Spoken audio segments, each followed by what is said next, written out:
How to log out of the REDnote app. Hey everyone, welcome back to the channel. In today's tutorial, I'm going to show you guys how you can easily log out of the REDnote app.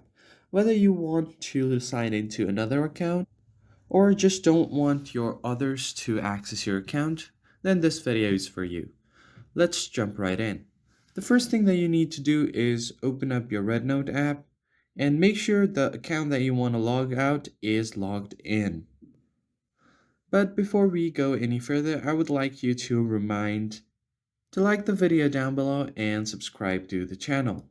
Now let's get into the process. Once you are logged in, you will have different tabs on the bottom of your channel. So you'll have video, messages, and then the me section. Tap on the me section to head over to your profile page.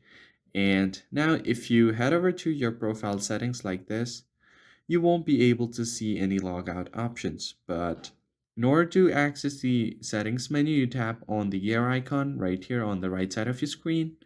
And then once your settings menu pops up, on the bottom of your screen, you'll have an option to log out. Just tap on it and then confirm that you want to log out. Or if you just want to switch account, you can just tap on it and then tap on logout.